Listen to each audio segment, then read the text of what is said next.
December 16th, 1944. Schnee-Eifel Forest, Belgian-German border.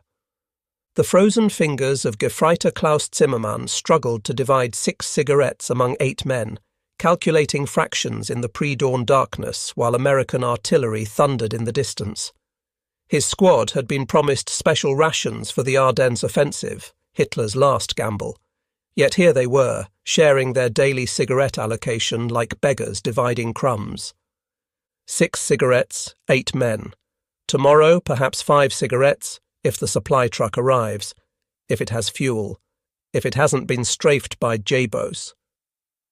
20 meters away, hidden in the forest, lay the body of an American soldier killed in the previous day's skirmish. In his pockets, Zimmermann had found 3 full packs of Lucky Strikes, 60 cigarettes, along with chocolate bars, chewing gum, and instant coffee.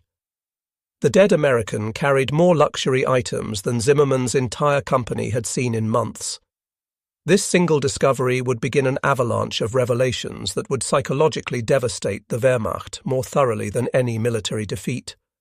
What Zimmermann couldn't know was that 4,000 miles away, American factories were producing 290 billion cigarettes annually for their armed forces, while Hershey alone was manufacturing 24 million chocolate bars weekly exclusively for military rations.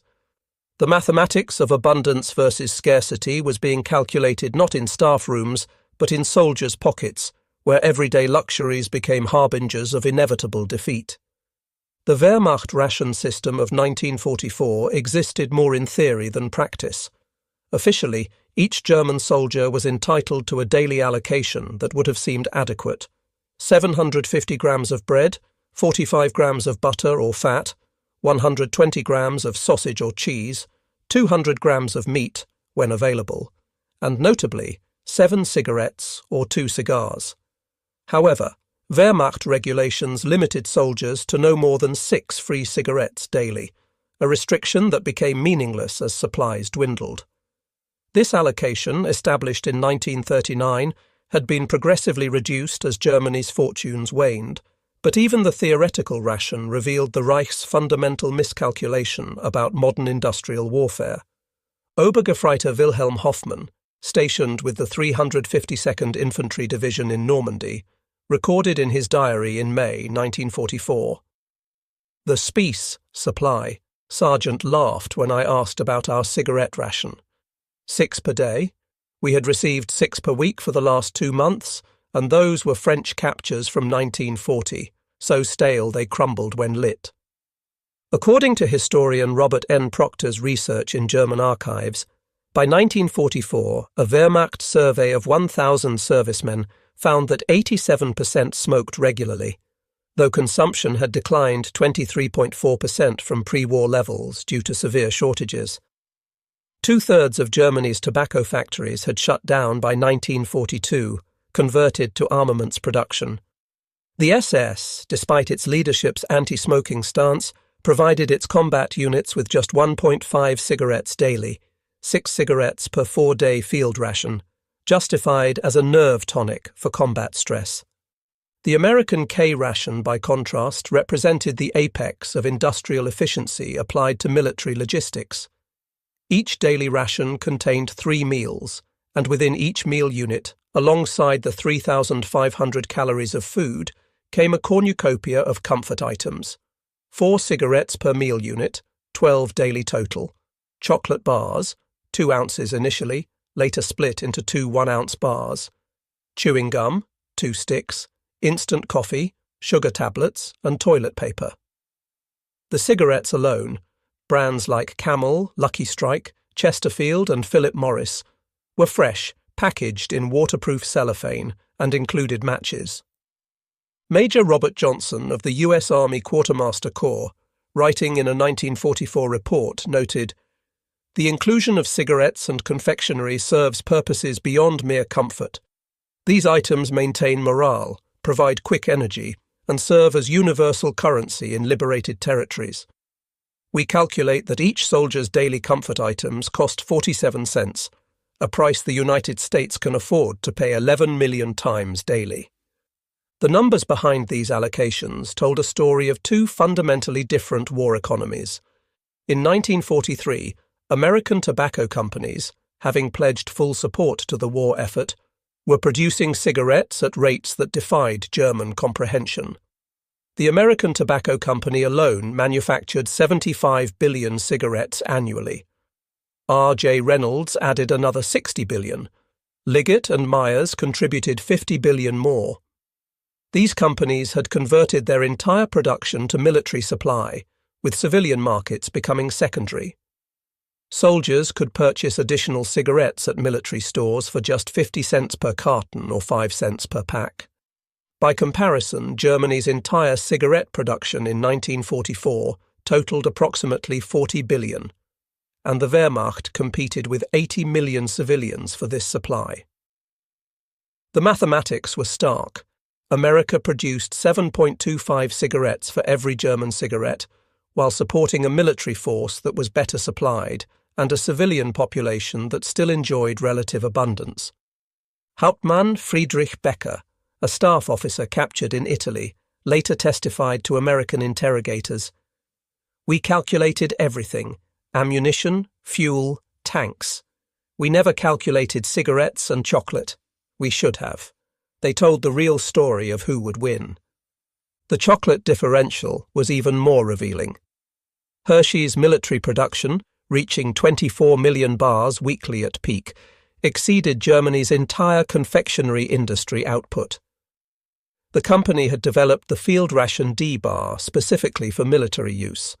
4 ounces of chocolate mixed with oat flour, able to withstand temperatures up to 120 degrees Fahrenheit, providing 600 calories in a pocket-sized package. Between 1940 and 1945, Hershey would produce over 3 billion chocolate bars for the military, earning the Army-Navy E Production Award 5 times. Milton Hershey himself had declared, "The American soldier will fight better knowing he has chocolate in his pocket. It's a taste of home, a moment of comfort in hell. We'll make sure he never runs out." On the Eastern Front, where the majority of the Wehrmacht fought and died, the ration situation had collapsed entirely by 1943. Gefreiter Hans Müller, serving with the 6th Army before Stalingrad's fall, wrote to his sister in October 1942, "We receive our 6 cigarettes perhaps twice per week. When we capture Russian positions, we search their dead not for intelligence but for makoka, rough tobacco. We roll it in newspaper from Pravda, Soviet propaganda serving German lungs." The irony was not lost on the soldiers. Here they were, representatives of the master race, reduced to smoking Soviet peasant tobacco wrapped in communist newspapers, while American soldiers, whom Nazi propaganda depicted as soft and decadent, carried multiple packs of quality cigarettes as standard equipment. Feldwebel Kurt Weber of the 4th Panzer Army recorded a telling incident from January 1943. "We overran an American supply depot that had been airdropped to the Russians. Crates of Lend-Lease supplies, Spam, Maxwell House Coffee, Lucky Strikes, Hershey bars. The Americans were supplying their allies better than Germany supplied its own troops. We fought among ourselves over chocolate bars while opening crates that each contained more cigarettes than our regiment had received in 3 months." The Lend-Lease program had indeed shipped billions of cigarettes to the Soviet Union, along with 70,000 tons of processed food, including chocolate and coffee. American industrial capacity was simultaneously supplying its own forces abundantly, while providing allies with luxuries the Wehrmacht could only dream of. The Italian campaign of 1943 to 1944 provided Wehrmacht soldiers their first sustained exposure to American abundance. As German forces retreated northward, they encountered American supply lines that operated on principles incomprehensible to the German military mind. Oberleutnant Joachim Richter, serving with the 1st Fallschirmjäger Division at Monte Cassino, wrote in February 1944, "The Americans shell us with more artillery ammunition in 1 hour than we receive in a week. But worse for morale is what we find in their destroyed positions: discarded chocolate wrappers, empty cigarette cartons, half-eaten cans of food. They throw away more than we receive. The psychological impact intensified when German soldiers discovered American supply dumps. Unlike German depots, carefully hidden and desperately guarded, American supplies seemed endless and casually managed. A single captured American quartermaster truck might contain more comfort items than a German battalion received in a month.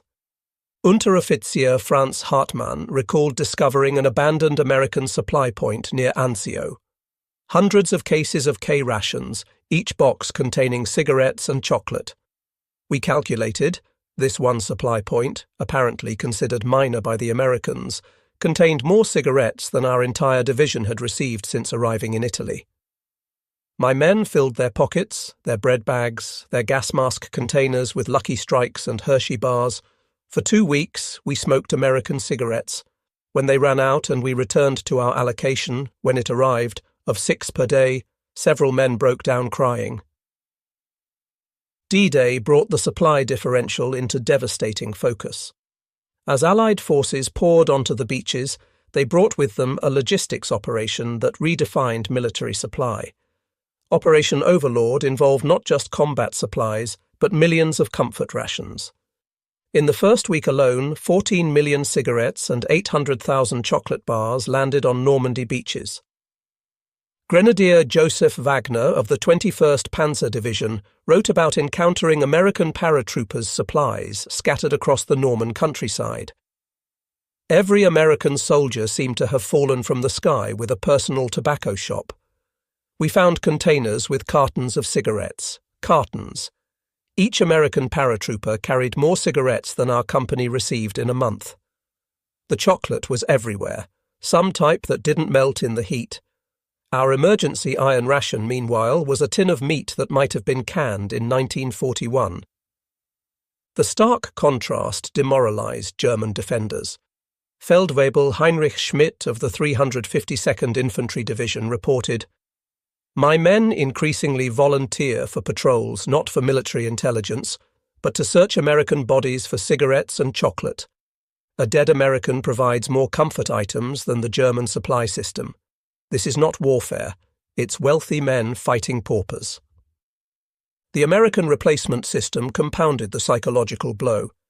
As German units dissolved from casualties and lack of supplies, fresh American troops arrived daily, each carrying full rations, including their cigarette and chocolate allocations.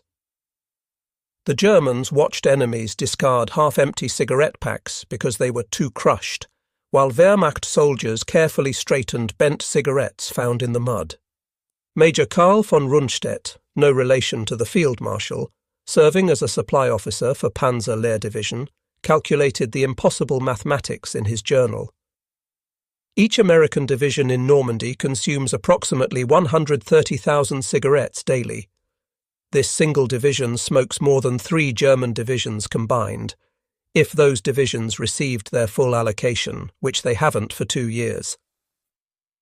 The chocolate disparity carried particular psychological weight. In German culture, chocolate represented luxury, celebration, childhood joy. By 1944, German civilians hadn't seen real chocolate in years.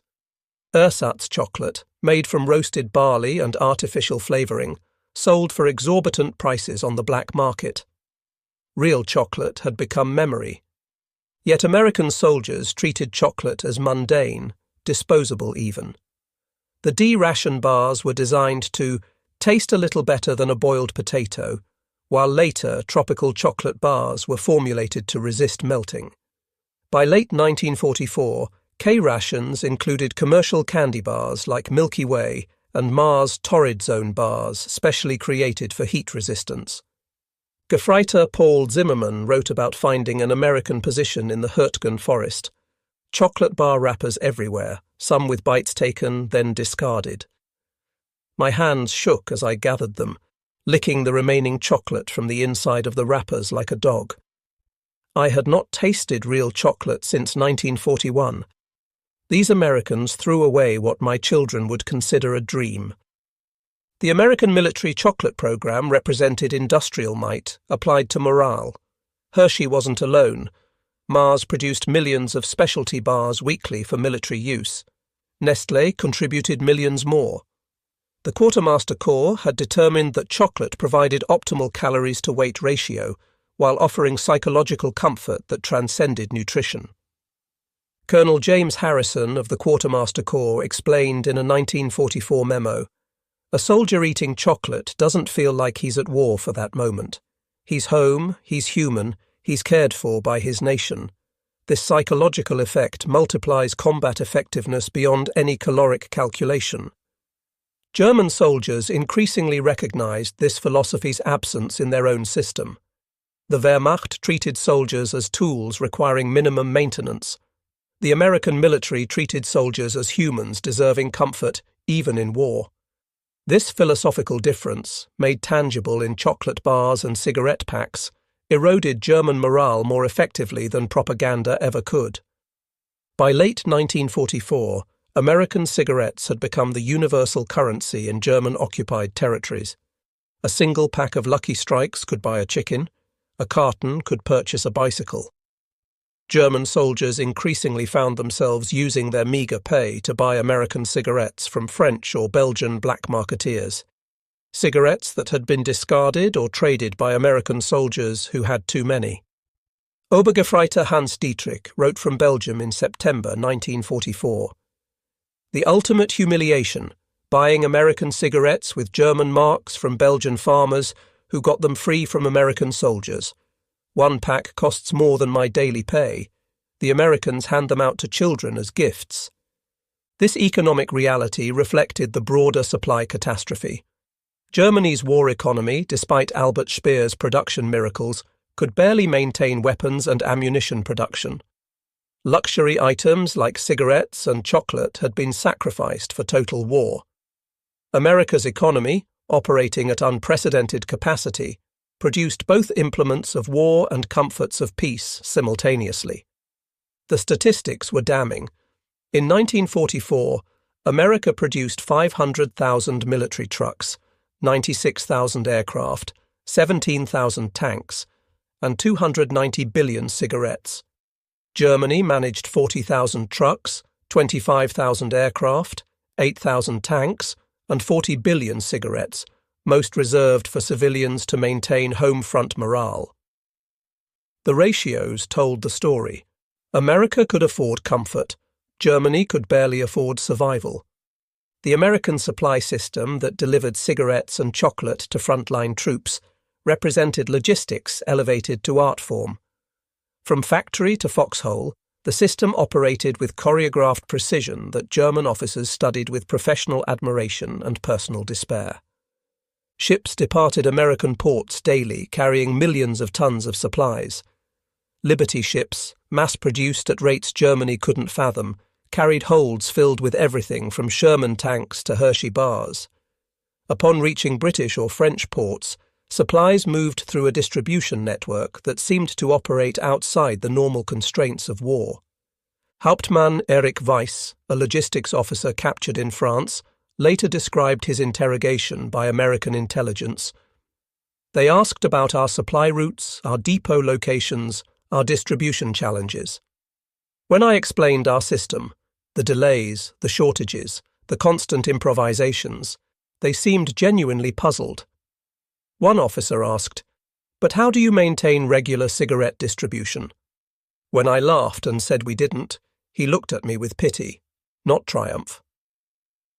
The Red Ball Express, the famous American supply line running from Normandy to the advancing front, carried combat supplies and comfort items with equal priority. Operating from August 25th to November 16th, 1944, this 81-day miracle moved 412,193 tons of supplies over routes extending up to 750 miles one way. At peak capacity, 5,958 vehicles operated simultaneously, with 75% of the 23,000 drivers being African American soldiers serving in segregated units. The operation delivered up to 12,342 tons in a single record day, August 29, 1944. By contrast, German supply trucks, when they had fuel, made dangerous, infrequent runs, carrying only essential ammunition and medical supplies. Lieutenant Robert Mason, driving for the Red Ball Express, recalled, "We'd pull into a forward depot and unload cases of ammo right next to cases of cigarettes and candy. Same urgency, same efficiency. The quartermasters treated chocolate bars like bullets. Both were ammunition for winning the war." The winter of 1944–45 brought the supply differential to its cruelest extreme. During the Battle of the Bulge, beginning December 16, 1944, Germany's last offensive saw Wehrmacht soldiers advancing through American positions, capturing supplies that mocked their own deprivation. Hitler had launched his final gamble with over 200,000 troops through the Ardennes, but the offensive would stall partially due to an unexpected factor: German soldiers stopping to loot American supplies. Gefreiter Friedrich Bauer, advancing with the 1st SS Panzer Division, wrote, "We overran an American field kitchen. Hot coffee, real coffee, still brewing. Stacks of K-rations, each with cigarettes and chocolate, fresh bread, canned fruit. We ate until sick, filled our pockets with cigarettes, then continued advancing. My squad leader said, 'We're not defeating them, we're raiding their grocery store.'" Entire units delayed advances to feast on captured rations. The psychological impact was devastating. Soldiers saw firsthand that Americans could lose tons of supplies and barely notice, while German forces scraped by on starvation rations. Feldwebel Otto Kraus remembered finding an abandoned American supply truck. It had been hit by artillery, the driver killed. The cargo, cases of cigarettes, chocolate, coffee, and canned food, scattered everywhere. We behaved like starving dogs, fighting each other for chocolate bars. Veterans of 5 years' combat reduced to squabbling over candy. The dead American driver had more cigarettes in his pocket than I had seen in 6 months. Meanwhile, encircled American forces in Bastogne received airdrops that included not just ammunition and medical supplies, but also cigarettes and chocolate. The defenders of Bastogne, surrounded and outnumbered, smoked freely while their German besiegers rationed their last cigarettes. When German soldiers surrendered, the supply shock continued. American POW camps provided German prisoners with more cigarettes and better food than they had received as active soldiers. This generosity, incomprehensible to minds shaped by scarcity, shattered remaining illusions about German superiority. Unteroffizier Wolfgang Meyer, captured in the Bulge, described his first days in captivity. "The Americans gave each prisoner 5 cigarettes daily, only 1 less than our theoretical military ration that we never received. They apologized that chocolate was limited to twice weekly. Apologized, we hadn't seen chocolate in 2 years. And they apologized for giving it to enemy prisoners only twice per week." German prisoners of war in American camps received regular military rations that included cigarettes and chocolate. After Germany's surrender in May 1945, German prisoners were reclassified as disarmed enemy forces to circumvent Geneva Convention obligations, yet they still ate better than they had as soldiers. One prisoner recalled his weight increasing from 128 to 185 pounds during captivity, while another wrote about choosing between ice cream and Coca-Cola at Fort Lewis in 1944, luxuries unavailable even to American civilians due to rationing. The psychological impact multiplied as prisoners wrote home about American abundance. Letters passing through censors carried messages that undermined Nazi propaganda more effectively than any Allied broadcast. "We eat better as prisoners than as soldiers," wrote one. "The Americans have so much they can afford kindness to enemies," wrote another. While American soldiers complained about K-ration monotony, German civilians faced starvation. The cigarette ration for German civilians had been reduced to 3 per day by 1944, then to 2, then became theoretical as supplies vanished. Women under 25 and over 55 were denied tobacco ration cards entirely. Chocolate disappeared entirely except for the political elite. By 1945, urban residents survived on between 1,000 and 1,671 calories daily, depending on the region. Gefreiter Hermann Wolf received a letter from his wife in bombed Berlin. Little Klaus asks when Papa will bring chocolate home. I tell him after the war. He asks when that will be. I have no answer. We received our cigarette ration this week. 4 cigarettes for 7 days. I traded them for a quarter kilo of potatoes. American soldiers, meanwhile, sent chocolate and cigarettes home as gifts. The US postal system delivered millions of packages from soldiers to families containing luxury items that German civilians couldn't imagine. The disparity wasn't just military, it was civilizational. Private First Class Tommy Rodriguez wrote to his mother in Texas, "Sending you some German money as souvenirs and a few chocolate bars. Don't need them, we get plenty. Trade the cigarettes I'm sending to Dad for something nice for yourself." Such casual abundance would have been fantasy for German families. Behind the cigarettes and chocolate lay the terrifying truth of American industrial capacity. The same factories producing B-17 bombers produced chocolate bars. The same efficiency that created Liberty ships created cigarette packs. The same organizational genius that coordinated D-Day coordinated comfort item distribution. By 1944, American war production operated at levels that defied comprehension. 290 billion cigarettes annually for military use. 3 billion chocolate bars from Hershey alone. 11 billion K-ration units. 500 million pounds of coffee. 100 million pounds of chewing gum. Germany's entire economy couldn't match America's comfort item production, let alone its military output. The Wehrmacht fought the world's first post-scarcity military with an army of scarcity. Every American cigarette butt discarded in European mud represented industrial capacity Germany couldn't match. General Oberst Heinz Guderian, in post-war interrogation, admitted, "We calculated divisions, tanks, aircraft. We should have calculated cigarettes and chocolate bars. They told the truth. America could fight a war and barely notice. We couldn't feed our soldiers and civilians simultaneously." American military psychologists had calculated morale mathematically. Studies showed that soldiers with regular cigarette access performed 15% better in combat situations. Chocolate consumption correlated with reduced combat fatigue. The Quartermaster Corps treated comfort items as force multipliers, not luxuries. Major David Eisenstadt, a military psychologist, wrote in a 1945 report, "A soldier who knows tomorrow's ration will include cigarettes and chocolate fights differently than one who doesn't. He believes in a system that values his comfort. This belief translates to combat effectiveness that transcends the item's intrinsic value." German soldiers increasingly recognized this calculation's absence in their own system. The Wehrmacht demanded sacrifice without comfort, endurance without reward. Each missing cigarette, each absent chocolate bar, reminded German soldiers that their system viewed them as expendable. Lieutenant Friedrich Hoffmann wrote in his diary, "The Americans fight knowing their country cares for their comfort. We fight knowing our country cares only for our sacrifice. They have chocolate in their pockets. We have ideology." In the end, chocolate proved stronger.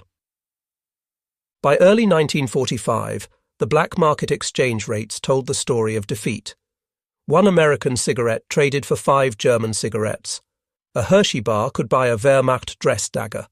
A carton of Lucky Strikes could purchase a Luger pistol. German soldiers traded military equipment for American comfort items, the ultimate statement of priorities. In occupied German towns, American soldiers became unwitting masters through casual generosity. GIs who gave chocolate to children or cigarettes to elderly Germans achieved more psychological victory than combat ever could. The defeated population saw American abundance and German poverty in stark relief. Unteroffizier Karl Zimmermann witnessed an American soldier give an entire K-ration to a German child. The child received more chocolate in that moment than German children had seen since 1940. The mother cried, not from humiliation but from gratitude. This American private, probably drafted from some factory, could afford charity that our officers couldn't imagine.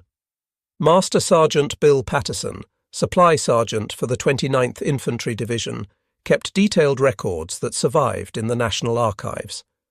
His accounts provide American perspective on the supply differential. January 1945, Belgium, distributed 45,000 cigarettes to the battalion today. Boys complain about getting Philip Morris instead of Lucky Strikes. Had to throw out 200 chocolate bars that got wet.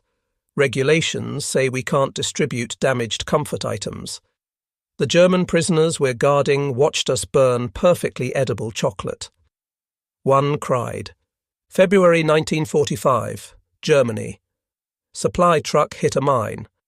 Lost 10,000 cigarettes and 500 pounds of chocolate. Division HQ says replacement shipment arrives tomorrow. No big deal. German POWs helped clean up. They stuffed their pockets with damaged cigarette packs and broken chocolate. Guards let them. Why not? We'll have more tomorrow than we can use. March 1945. Rhine River. Captured German supply depot. Pathetic. Maybe 1,000 cigarettes, all French brands from 1940. No chocolate, no coffee, some kind of fake tea. Their supply sergeant's records show this was meant to supply a regiment for a month. We distribute more than this daily to one company. Dr. Werner Schreiber, a German chemist who worked on ersatz chocolate development, provided post-war testimony about German attempts to match American comfort items. We tried everything: roasted barley mixed with saccharin for chocolate flavour, dried beet leaves for tobacco. The results were pathetic. American soldiers consumed real chocolate with 600 calories per bar. Our ersatz chocolate had 100 calories and tasted like sweetened dirt. They smoked Virginia tobacco. We smoked whatever would burn and create smoke. The Americans applied the same scientific rigour to comfort items as weapons development. Hershey employed food scientists to create heat-resistant chocolate. Tobacco companies perfected moisture-proof packaging. We Germans, the supposed masters of science and efficiency, couldn't give our soldiers edible chocolate or smokable cigarettes. Operation Varsity, the Allied crossing of the Rhine on March 24, 1945, demonstrated American supply supremacy in its ultimate form. This largest single-day airborne operation in history deployed 16,607 paratroopers, 9,387 American from the 17th Airborne Division and 7,220 British from the 6th Airborne Division, with extra cigarette rations and chocolate bars specifically included for giving to German civilians. The invasion included not just military conquest, but comfort item diplomacy. Private James MacArthur of the 17th Airborne remembered, "We were told to carry extra chocolate for German kids. Command said it would reduce civilian resistance. It worked. Kids who might have reported our positions came asking for chocolate instead. Their mothers, desperate for any comfort, welcomed us for cigarettes. We conquered through Hershey bars. German defenders watched American soldiers casual with abundance while they scraped for survival. Volkssturm units, Germany's last-ditch militia, often included elderly men who hadn't seen chocolate since the 1930s and children who had never tasted it. They faced Americans who complained about K-ration variety. Obergefreiter Franz Müller wrote the last entry in his diary before surrendering. The Americans approach our position eating chocolate and smoking. Always smoking. We have neither ammunition nor cigarettes. The war is over. It was over when they could afford to eat chocolate in combat. The encirclement of German Army Group B in the Ruhr Pocket, April 1 to 18, 1945, created the war's starkest supply contrast. The encirclement was completed April 1 when Allied pincers met near Lippstadt. Inside the pocket, 317,000 German soldiers slowly starved. Outside, American forces maintained full supply lines, including regular comfort item distribution. General-Lieutenant Fritz Bayerlein, commanding the defunct Panzer Lehr Division, negotiated surrender terms with American forces.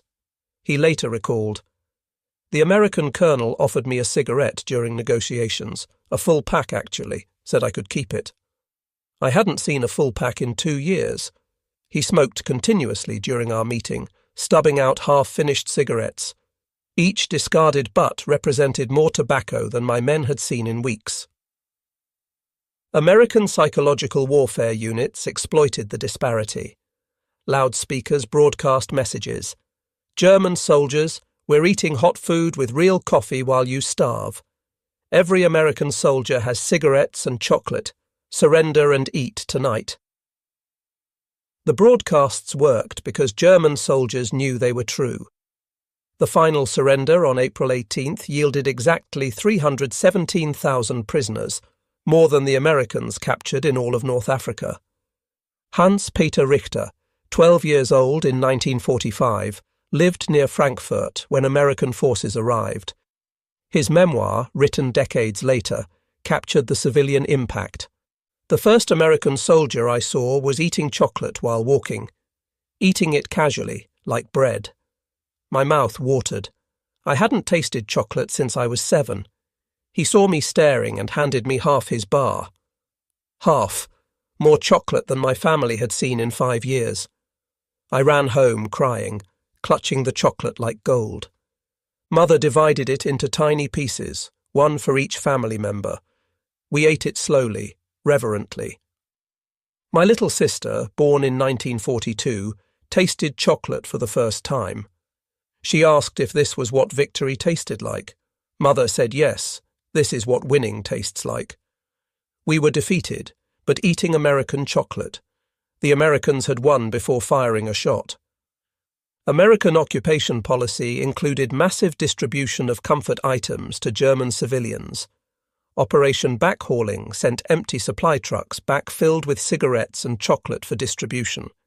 This calculated generosity, impossible under German scarcity thinking, accelerated psychological victory.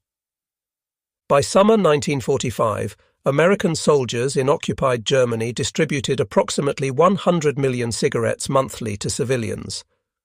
German adults received cigarette rations through American military government, more cigarettes than the Nazi regime had provided since 1942.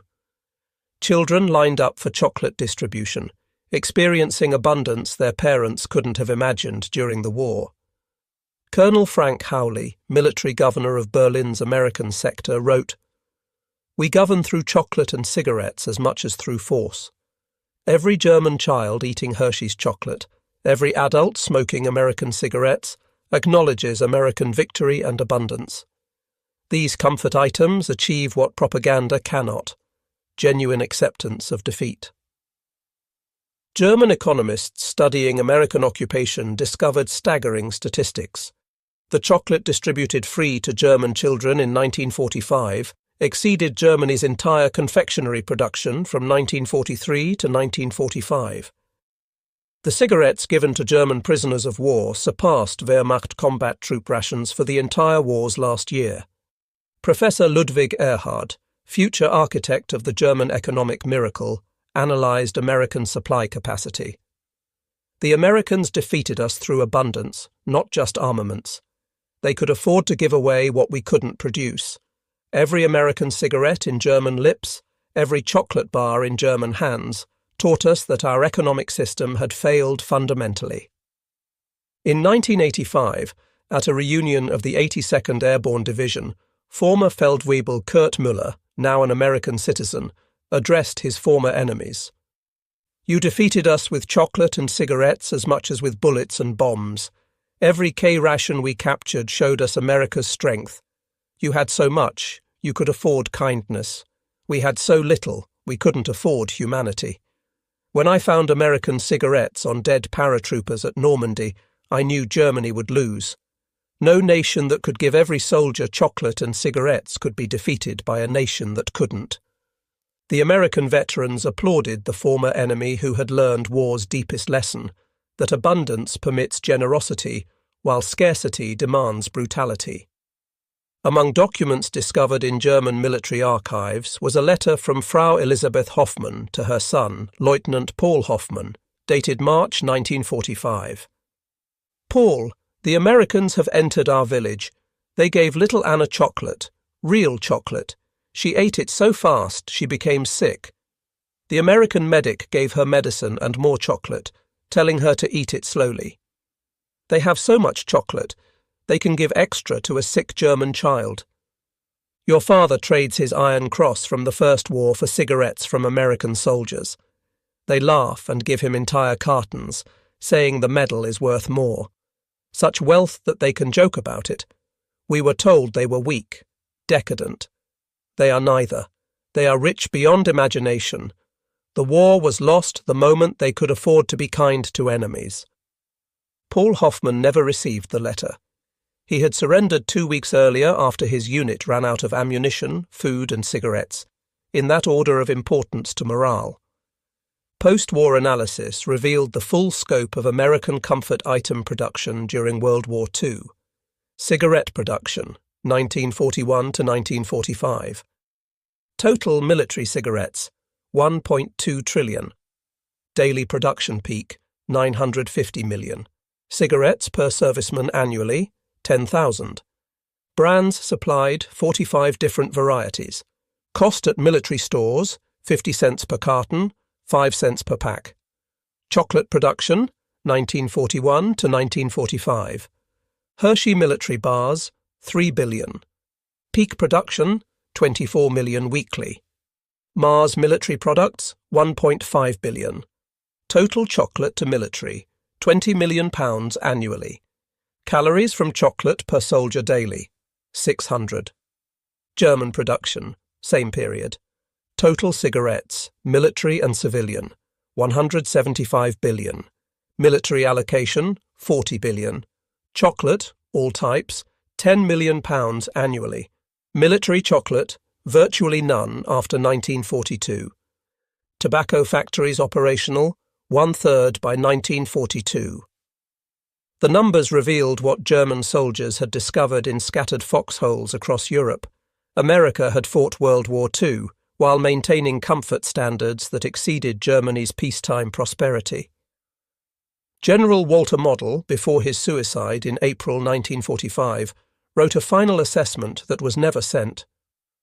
We believed sacrifice was strength, that deprivation built character, that comfort was weakness. The Americans proved the opposite. Their soldiers fought harder knowing comfort waited. Our soldiers surrendered knowing only more deprivation awaited. They built morale through abundance. We destroyed it through scarcity. Every American cigarette was a bullet, every chocolate bar a shell. We were defeated by an enemy who could afford to be comfortable while destroying us. The mathematics of cigarettes told the entire war's story. If every German soldier had received his promised 7 cigarettes daily, limited to 6 by regulation, throughout the war, it would have required 13 billion cigarettes annually. Germany's entire production barely exceeded this for all military and civilian needs combined. America produced this amount every 2 weeks just for military use. Major Wilhelm Hoffmann, a Wehrmacht quartermaster taken prisoner in 1945, calculated the impossible equation. To match American cigarette distribution to their forces, Germany would have needed to quintuple production while removing all civilian access. To match their chocolate distribution was mathematically impossible.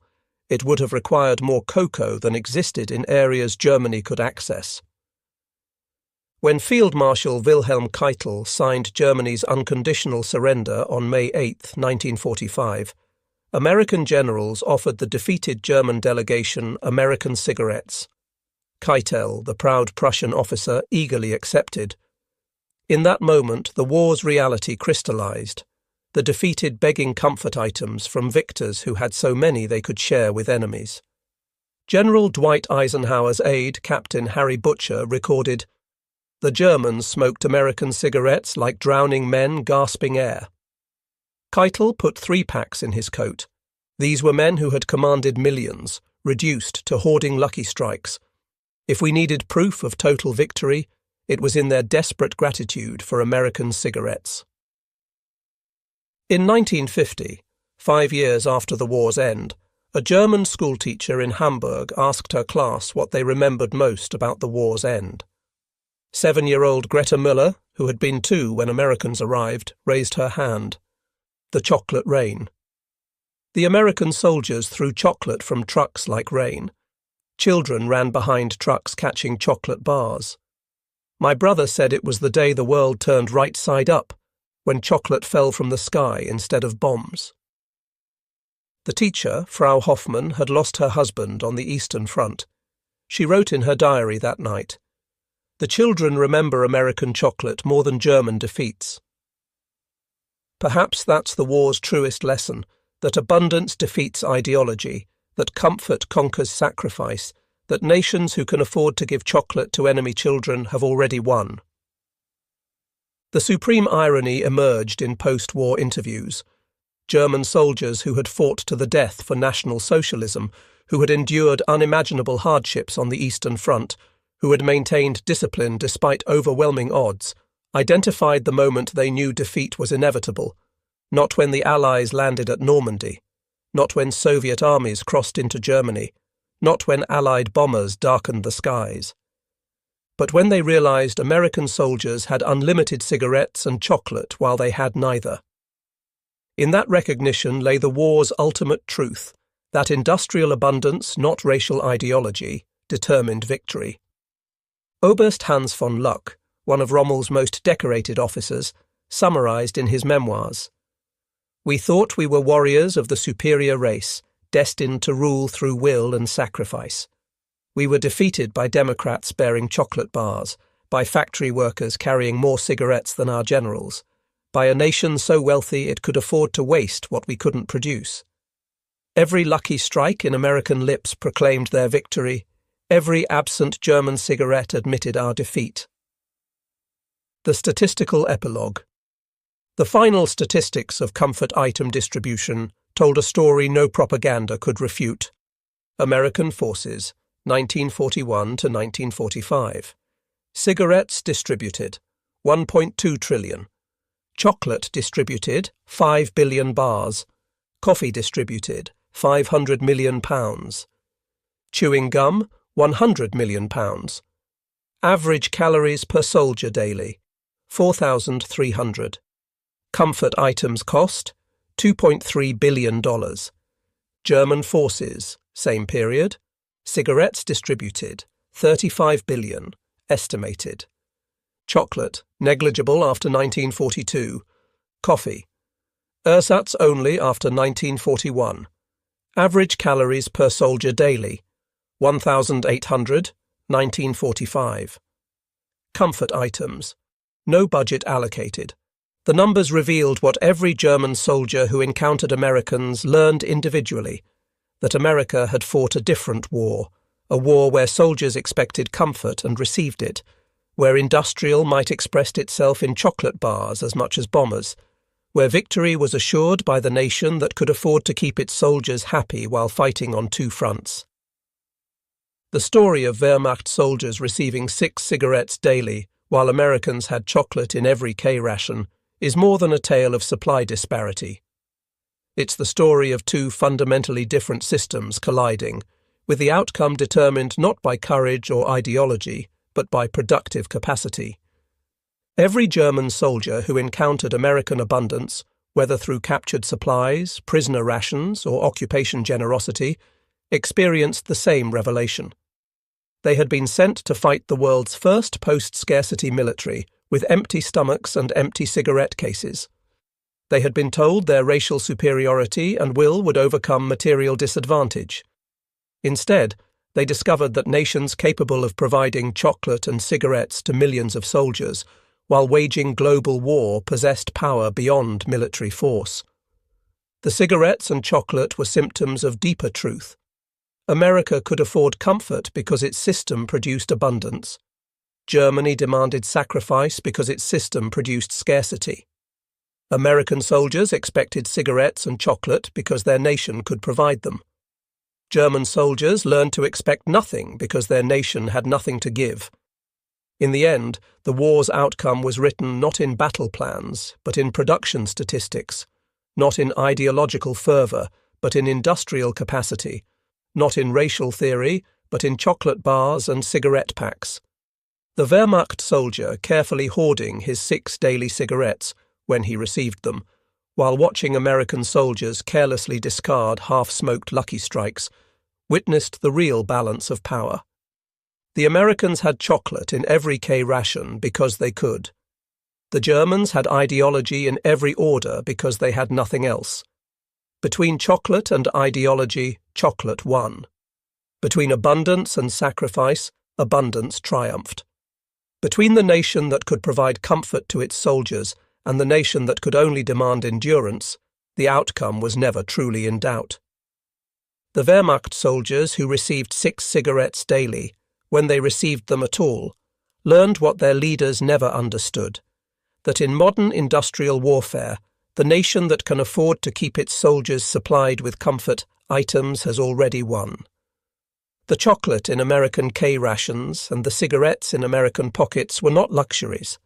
They were proclamations of inevitable victory, daily proof that American factories could produce abundance, while German factories failed to produce adequacy.